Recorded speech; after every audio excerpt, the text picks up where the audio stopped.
Hindi class में आपका स्वागत है। और आज हम हिंदी ग्रामर में 12th क्लास का जो बहुत ही व्यावहारिक पेपर में भी आता है, जिसे हम कहेंगे वाक्य शुद्धि। ठीक है, तो हम वाक्य शुद्धि में पढ़ेंगे, क्योंकि पेपर में जो क्वेश्चन आता है 12th क्लास में कि निम्नलिखित वाक्यों को शुद्ध करके लिखिए अथवा निम्नलिखित वाक्यों में से शुद्ध शब्द छांटिए। ऑब्जेक्टिव है, ऐसा क्वेश्चन आता है बनाने के लिए। ठीक है, तो हमें सबसे पहले शुद्ध वाक्य करने के लिए हमें ये जानना है कि शुद्ध वाक्य का वर्गीकरण कैसे कर सकते हैं, हम शुद्ध कैसे कर सकते हैं। सबसे पहला एक छोटा सा नियम, ठीक है, कोई भी वाक्य लिखे हुए हैं सेंटेंस, सबसे पहले क्या करना है कि सेंटेंस को पढ़ते टाइम ये देखना है कि इसमें से कोई शब्द में अशुद्धि तो नहीं है, कोई शब्द गलत तो नहीं लिखा हुआ है। पहले पूरे वाक्य में जितने शब्द हैं वो शुद्ध हैं या नहीं, सबसे पहले। उसके बाद लास्ट में विराम चिन्ह, ये क्वेश्चन मार्क है। ठीक है, यहाँ पे कहीं विराम तो नहीं लगा हुआ है, विराम है तो क्वेश्चन मार्क लगाएं, ये सबसे पहले। ठीक है, उसके बाद कोई स्वर की गलती, कोई व्यंजन की गलती, ये सब होता है। लेकिन अब हम शुद्ध वाक्य करना कैसे सीखेंगे। ठीक है, तो शुद्ध वाक्य करने के लिए सबसे पहले तो हमें शब्दों का सही प्रयोग कहाँ करना है ये आना चाहिए। जैसे कि मैं आपको पूरा भी एग्जाम्पल सिर्फ प्रैक्टिस के लिए बता रहा हूँ कि कैसे हम कर सकते हैं। ठीक है, प्रैक्टिस के लिए। तो जैसे कि पहला सेंटेंस हम देखें, हैं, मैं प्रातः काल के समय उठता हूँ। पहला सेंटेंस, मैं प्रातः काल के समय उठता हूँ।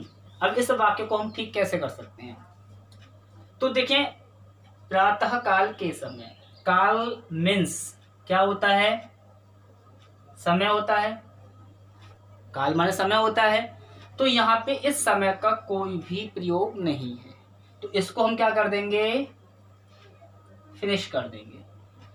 ठीक है, मैं प्रातः काल उठता हूं। ठीक है, यानी कि अनुपयुक्त शब्दों को हमें हटाना होता है वाक्य में। अगर किसी वाक्य में हम शब्दों को कम कर दें और वाक्य का अर्थ न बदले, मेरी बात को आप, कि कोई भी सेंटेंस है उसमें एक्स्ट्रा शब्द लगे हुए हैं, अगर हम उनको खत्म कर दें उसके बाद भी उसका अर्थ नहीं बदल रहा है, तो वो वाक्य ठीक है और उसमें कोई गलत भी नहीं होगा। ठीक है, जैसे दूसरा सेंटेंस देखेंगे हम, जज ने उसे मृत्यु दंड की सजा दी। ठीक है, अब इसमें देखिए क्या एक्स्ट्रा है, देखिए दंड और सजा। ठीक है, दोनों शब्द एक जैसे ही पर्यायवाची शब्द में प्रयोग आते हैं। तो अगर हम जज ने उसे मृत्यु दंड दिया, है ना, मृत्यु दंड दिया, इसको हम छुपा दें, ये हटा दें। जज ने उसे मृत्यु दंड दिया, तो क्या वाक्य का अर्थ बदला? नहीं बदला, वाक्य अब भी ठीक है। एक्स्ट्रा अनुपयुक्त शब्दों का हमें कम करना है। या फिर जज ने उसे मृत्यु दंड दिया, जज ने उसे मृत्यु की सजा दी अथवा सुनाई। ओके, तो ये दोनों ही वाक्य हमारे ठीक हो सकते हैं। ठीक है, इसके बाद फिर क्या हुआ, नेक्स्ट सेंटेंस देखेंगे हम, इसके बाद फिर क्या हुआ। ठीक है, अब देखिए सेंटेंस तो ठीक लग रहा है हमें, लेकिन इसमें क्या है, इसके बाद फिर क्या हुआ, बाद और फिर दोनों का मतलब एक ही होता है, इसके बाद फिर क्या हुआ। ठीक है, तो इसको हम हटा सकते हैं। क्या शब्द का अर्थ बदला, क्या वाक्य का अर्थ बदला? यहाँ पे नहीं बदला ना, इसके बाद क्या हुआ। ठीक है, या फिर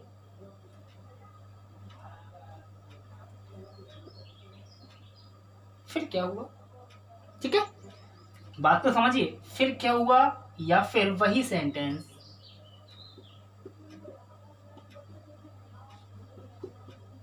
इसके बाद क्या हुआ। आगे बढ़ते हैं, मेरे पास केवल मात्र एक पेन है।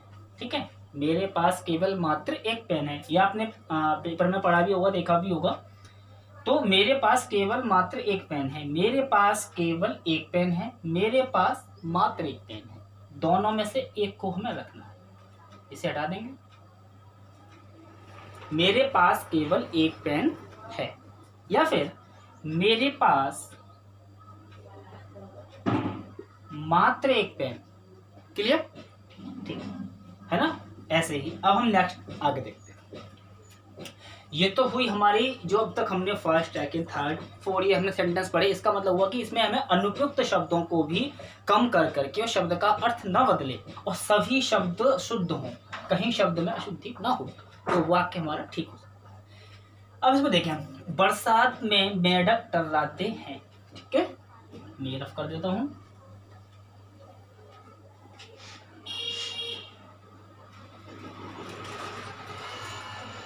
बरसात में मेंढक टर्राते हैं। ठीक है, ये सेंटेंस है हमारा। अब बरसात में मेंढक टर्राते हैं, तो ये कहीं गलत दिखाई दे रहा है आपको? देखें आप, बिल्कुल नहीं, बिल्कुल ठीक लगा हुआ है सेंटेंस। लेकिन इसमें फिर क्या अशुद्ध है? जब लिखा है तो अशुद्ध तो होगा, है ना? लिखा है तो अशुद्ध होगा, लेकिन अशुद्ध क्या है?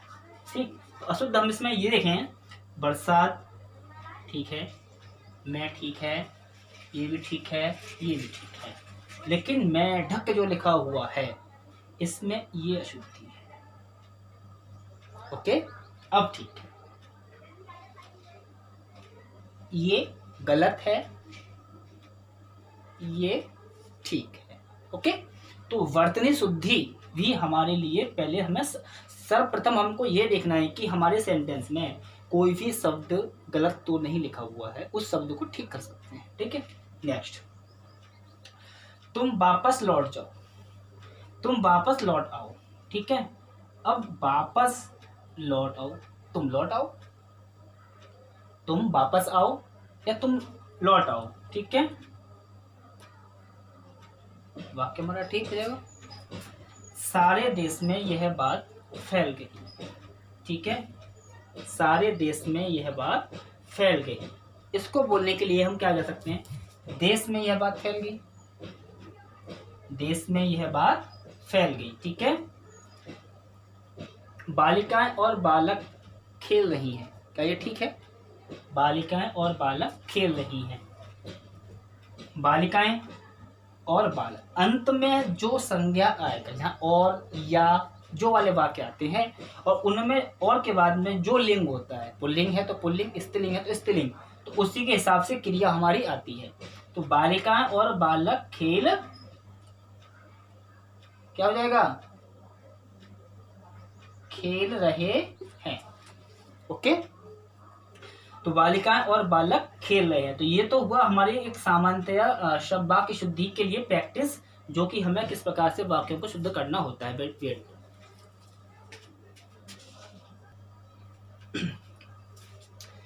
ठीक है, तो अब हम आगे पढ़ते हैं। ठीक है, तो आपने अब तक शुद्ध वाक्यों को देख लिया। अब हम आगे देखें कि अब ये हमारा नेक्स्ट सेंटेंस है, नौजवान युवक युवतियों को आगे आना चाहिए। नौजवान युवक युवतियों को आगे आना चाहिए। क्या यह वाक्य ठीक है? क्या शुद्ध वाक्य है? ठीक है, आप चाहें तो पहले इसका एक रोक करके वीडियो को स्क्रीनशॉट लेकर के आप पहले खुद हल कर सकते हैं, उसके बाद फिर आगे वीडियो देख सकते हैं। ठीक है, वरना कोई बात नहीं, प्रैक्टिस सेट में आपको अलग से दूंगा। नौजवान युवक युवतियों को आगे आना चाहिए। तो नौजवान युवक युवतियों को, तो बस इस छोटी सी बात पूछ रहा हूँ कि नौजवान माने क्या होता है और नौजवान में कौन आते हैं? नौजवान में युवक और युवतियाँ ही आते हैं, कोई गधा भैंस तो आती नहीं इसमें, है ना? इसलिए क्या है, ये गलत है। ठीक है भाई, नौजवान का मतलब युवक और युवतियाँ ही हो गए। ठीक है ना? तो इसलिए नौजवान को आगे आना चाहिए या फिर नौजवानों को आगे आना चाहिए। क्लियर? ठीक, किसी और दूसरे से परामर्श लीजिए। नेक्स्ट सेंटेंस, किसी और दूसरे से परामर्श लीजिए। ये क्या चल रहा है? शब्द भिन्न। यहाँ पे हम शब्दों को एक्स्ट्रा शब्द हैं या शब्द का अर्थ अलग से लगाएंगे। ठीक है, तो किसी और दूसरे से परामर्श लीजिए। ठीक है, तो किसी दूसरे की बात है ये, है ना? दूसरे से परामर्श लीजिए। क्या होता है सेंटेंस हमारा? दूसरे से परामर्श लीजिए, बिल्कुल ठीक बैठना है। या फिर किसी और से परामर्श लीजिए, ठीक है, या फिर किसी और से परामर्श लीजिए। नेक्स्ट, सप्रमाण सहित उत्तर दीजिए। इसमें क्या गलत होना चाहिए? देखिए यहाँ पे ध्यान देने वाली बात है बेटा कि सप्रमाण सहित उत्तर दीजिए, ठीक है, सप्रमाण सहित उत्तर दीजिए। तो सहित माने साथ में, ओके, और स माने क्या होता है? स माने के सहित होता है, तो दोनों की बात एक ही बैठ रही है। तो हम क्या कह सकते हैं, या तो इसको हटा दें, प्रमाण सहित उत्तर दीजिए, या फिर हम इसको हटा दें, ठीक है, सप्रमाण उत्तर दीजिए। सहित का जो अर्थ है वो किसने दे दिया? सा ने दे दिया, सप्रमाण उत्तर दीजिए, तो ये वाक्य ठीक होगा हमारा। नेक्स्ट सेम एग्जांपल इसमें है, उदाहरण सहित उत्तर दीजिए। इसको हम कर देंगे, इसको हमने ऊ कर दिया, उदाहरण सहित उत्तर लिखिए, ओके। लेकिन अब पहले सा लगा हुआ था, जैसे यहाँ लगा हुआ था, सेम यहाँ पे सा लगा हुआ था, तो फिर इसको हम हटा देंगे। अब क्या बचा? अब यहाँ पे सा लगाना है, तो हमने यहाँ पे सा लगाया, सा प्लस उदाहरण, ठीक है। और बेटा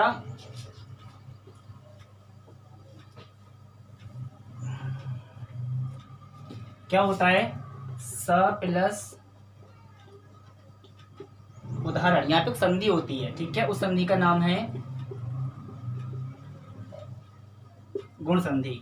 स, कोई भी व्यंजन स्वर की सहायता से बोले जाते हैं ना, तो प्रत्येक व्यंजन में स्वर होता है, तो सा में क्या है?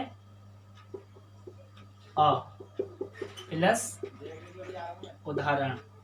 ये संधि कहती है कि आ प्लस ई बराबर ए, और आ प्लस उ बराबर ओ। तो यहाँ पे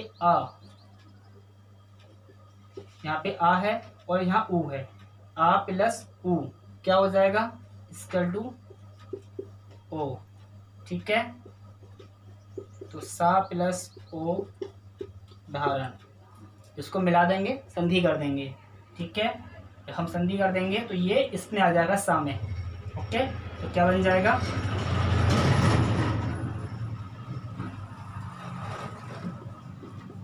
सो बन जाएगा, सा और उ सो हो गया ये, और धारण ये आएगा, सो धारण बन जाएगा, ठीक है। समझ में आ गया? संधि कौन सी? गुण। आ और उ बराबर ओ होता है।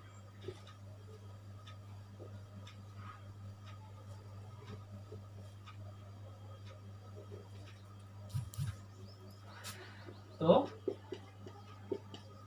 सोदाहरण उत्तर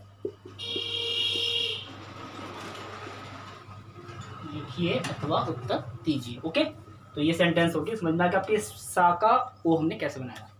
इसके बाद हम नेक्स्ट बात करते हैं, शायद आज वर्षा अवश्य होगी। ये सेंटेंस है हमारा, शायद आज वर्षा अवश्य होगी। कोई भी गलत नहीं लग रहा है इसमें, सुनने में कहने में। लेकिन हम कहते हैं ना कि हमें हिंदी आती है और हम हिंदी अच्छे से बोलते हैं, ठीक है, लेकिन शुद्ध हिंदी जो आना चाहिए वो कब आएगी? जब हम व्याकरण पढ़ेंगे, ठीक है ना। इसलिए अब शायद आज वर्षा अवश्य होगी, ठीक है। तो यहाँ पे शायद यानी कि संभावना को व्यक्त कर रहा है, शायद कोई कंफर्म नहीं है हो या ना हो। आगे कह रहा है कि अवश्य होगी, अवश्य यानी कि जरूर होगी। तो ये दोनों क्या हो गया आपस में? विपरीत हो गया। अब क्या माने हम? शायद माने अथवा अवश्य माने। तो हम दोनों तरह से वाक्य को ठीक कर सकते हैं। शायद आज वर्षा होगी, शायद आज वर्षा होगी, ये वाक्य ठीक है। या फिर इसको हटा दें, आज वर्षा अवश्य होगी, ठीक है। तो दोनों तरीके से आप सेंटेंस को कर सकते हैं, ठीक है। नेक्स्ट, ये बात ध्यान रखनी है हमें कि शुद्ध करते टाइम हमारे दिमाग में बहुत सारे नियम आने चाहिए। सिर्फ शब्द को पढ़ करके हमें अच्छा लग रहा है उस वजह से नहीं, ठीक है ना, ध्यान रखिएगा। आगे देखते हैं, यह है निसंतान दम।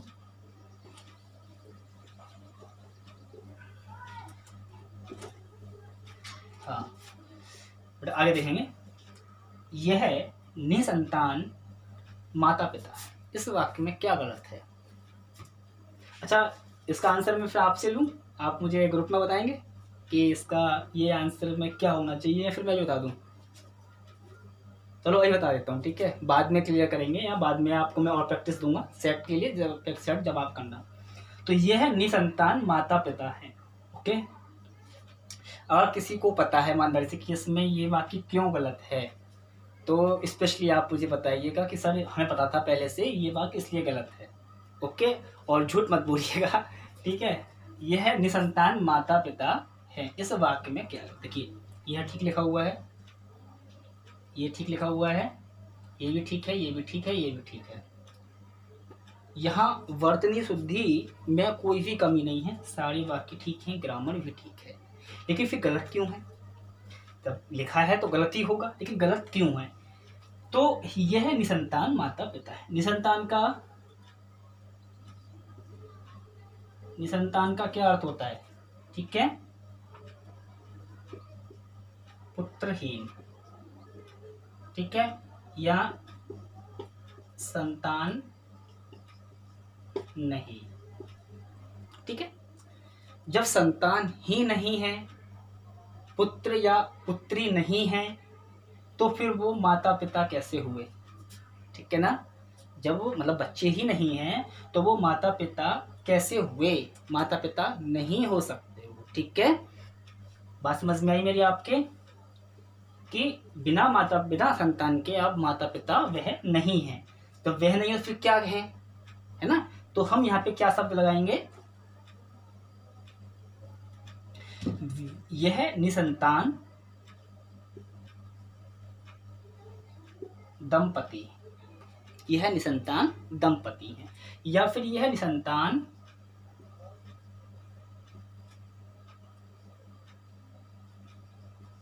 पति पत्नी है। ओके, तो ये इसमें एक लॉजिक था, ये आना चाहिए। कभी कभी क्या होता है कि वाक्य बिल्कुल ठीक लिखा हुआ है, लेकिन शब्द का जो अर्थ है वो उससे मैच नहीं खड़ा होता है। इस चीज़ का भी आप ध्यान रखें विशेष करके। ओके, लास्ट वाले वाक्य को भी देख लेते हैं। विख्यात आतंकवादी मारा गया। कैसा आतंकवादी मारा गया, विख्यात आतंकवादी। विख्यात यानी प्रसिद्ध, आतंकवादी माने क्या कहें आतंकवादी को, हैं आतंकवादी को क्या कह सकते हैं, आतंकी, क्या कह सकते हैं हम, आतंकी। आतंकी कौन होता है, पापी, पापी होता है ना, मारा गया, ठीक। अब आतंकवादी, जो आतंकवादी है वो अच्छा काम तो करता नहीं, आतंक फैलाता है, पाप करता है, इसलिए हम उसको क्या कहेंगे, प्रसिद्ध नहीं कह सकते।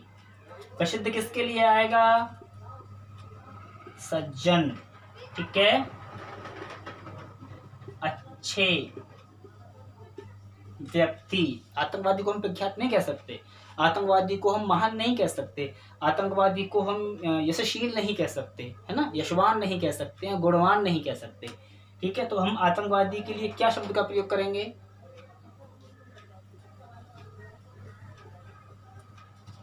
आतंकवादी शब्द का हम क्या प्रयोग करेंगे, आतंकवादी शब्द का प्रयोग करेंगे हम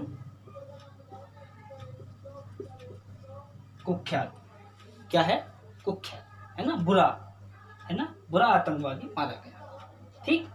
तो ये तो थी हमारे आज शब्द शुद्धि यानी कि वाक्य शुद्धि के लिए एक छोटा सा आपको मैंने समझाया प्रैक्टिस सेट से, और आपको भी मैं दूंगा वीडियो में भी, और आपको नोट्स भी मिलेंगे। लेकिन यहाँ सिर्फ ये नहीं कि हाँ ये वाक्य ठीक हो गया, हम समझ में आ गया, हम शुद्ध कर लेते हैं।